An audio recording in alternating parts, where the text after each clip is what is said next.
Om Shri Ram, Jai Ram, Jai Jai Ram. Om Shri Ram, Jai Ram, Jai Jai Ram. Om Shri Ram, Jai Ram, Jai Jai Ram.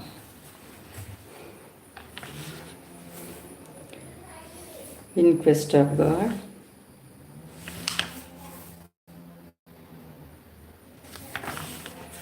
Today, 10th day, chapter 8.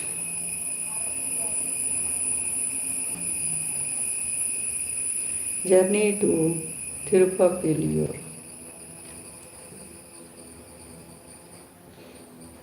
A little distance from the station, under a tree, were piled up some stones.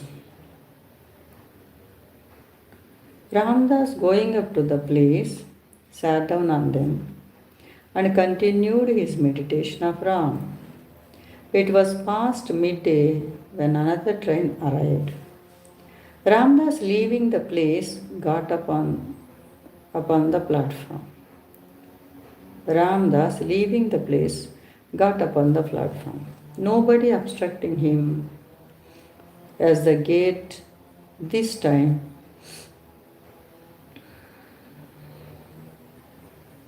Because this train was the right one for him to travel in. Here he came in touch with a sadhu who immediately took him up. Ram gave him another guide. Both entered the carriage. The new sadhu Ram was very solicitous. He asked him as to where he intended going. Ramdas was perplexed at this question. The simple truth was he did not know.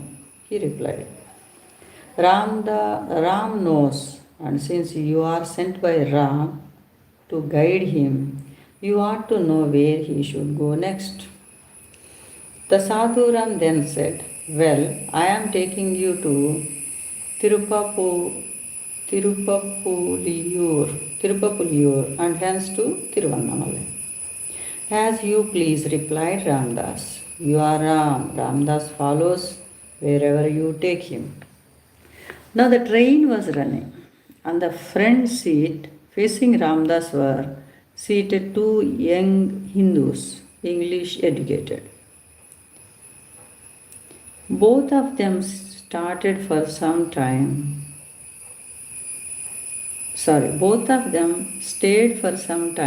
at the strange, careless and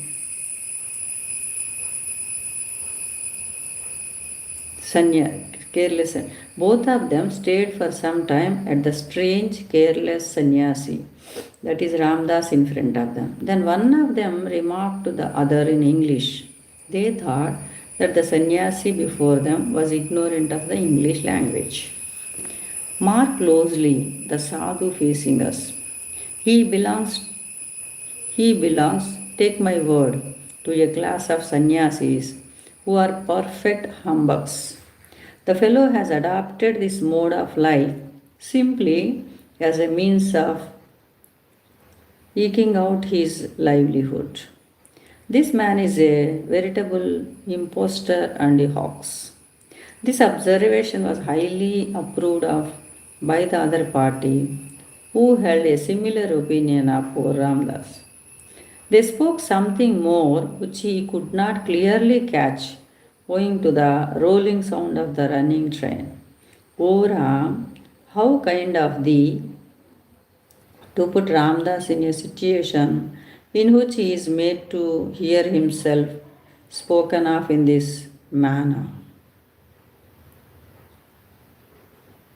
O Ram, how kind of thee to put Ramdas in a situation in which he is made to hear himself spoken of in this manner. Instead of feeling annoyed, he sent up a prayer to Ram to bless the young men for their frankness. Further, Ramdas could not resist the expression of his gratitude to these friends and thus addressed them with hands folded in salute. O kind friends, it gives Ramdas great pleasure to confess that he is in full agreement with the view you have expressed about him. It is perfectly true that he is a fraud. He has simply put on the robes.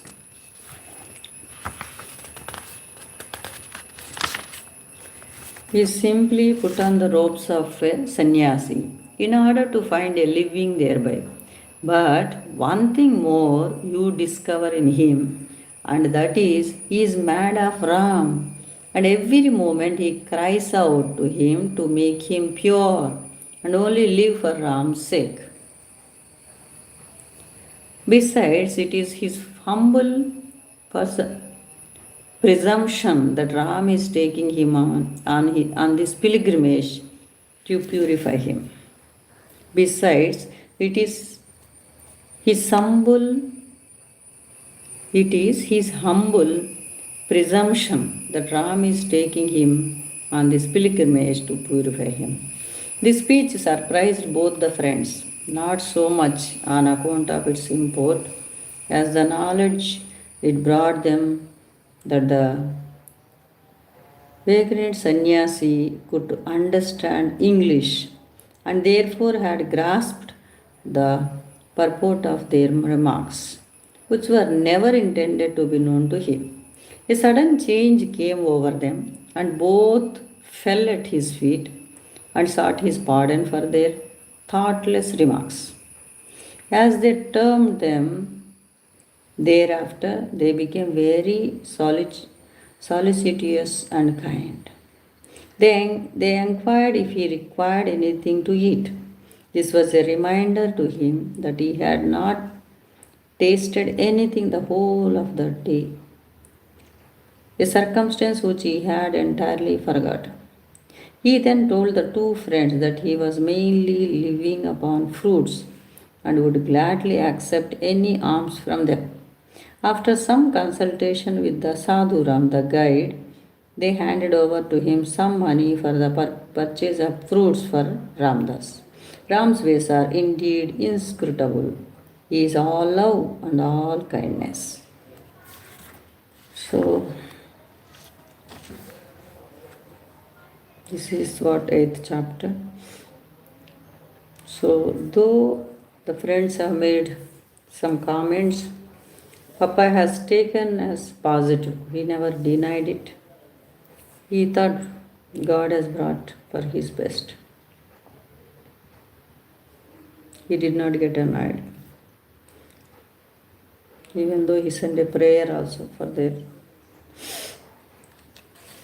blessing to Ram, a prayer to bless them.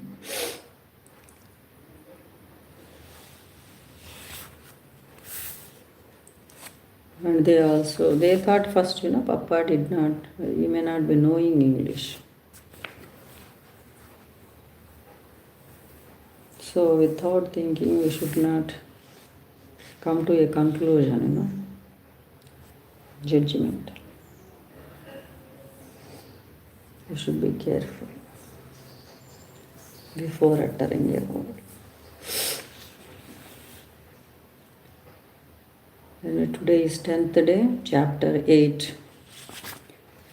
So, tomorrow we will be going to 9th chapter, Pondicherry and Tiruvannamalai. Okay. Om Shri Ram, Jai Ram, Jai Jai Ram. Om Shri Ram, Jai Ram, Jai Jai Ram. Om Shri Ram, Jai Ram, Jai Jai Ram. Hari Om, pranams to you all. Hari Om.